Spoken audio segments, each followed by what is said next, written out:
Eu me chamo Jaqueline Brizola, sou doutoranda aqui na Universidade de Valência, no programa de pós-graduação em Estudos Históricos da Ciência, Medicina e Comunicação Científica, enquanto tutela com o programa de pós-graduação em História da URGS. Então, também sou mestre pela URGS, né? Tenho uma trajetória nessa instituição com muito orgulho. E estou aqui hoje para falar um pouco sobre a minha pesquisa de mestrado, especificamente, que foi uma investigação que trouxe aí informações a respeito de uma epidemia que matou 1% da população de Porto Alegre lá em 1874, uma epidemia de varíola.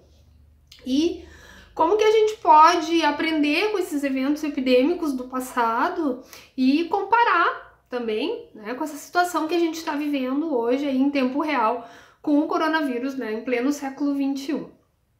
Então, uma das primeiras questões assim que eu gostaria de destacar é que naquela ocasião, lá em 1874, a varíola não esteve presente só em Porto Alegre, em outras regiões do país também a doença se manifestou naquele ano e também no ano anterior.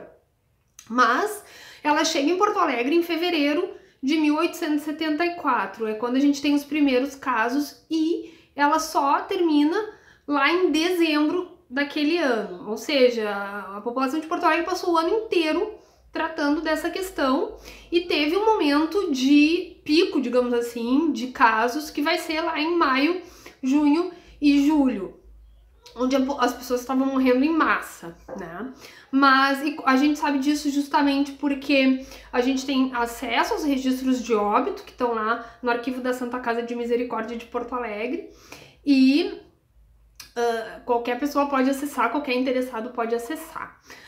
Bom, como que a municipalidade, como que a Câmara Municipal na época vai responder a esse momento, né? A gente vai ver que a primeira medida que eles tomam quando as coisas começam a ficar muito grave é criar um lazareto lá no famoso Caminho dos Moinhos de Vento, que hoje é um bairro rico da cidade, ironicamente. Só que nesse lazareto só vão ser isolados os escravos e os livres pobres, né? Quer dizer, qual que é a mensagem que está por trás disso? Vamos isolar aqueles que são perigosos. Quer dizer, aí tem um componente racial e um componente social, que em nada ajuda a constituir qualquer agenda de enfrentamento no momento de epidemia, né? Por uma razão fundamental: o vírus não se manifesta apenas no corpo dessas pessoas. Tanto é que os ricos também vão morrer em massa, como mostra lá a nossa pesquisa. Então, agora os ricos, a gente sabe que no Brasil do século XIX, os ricos eles podiam morrer em casa. Eles não eram forçados ao isolamento, as famílias mais abastadas.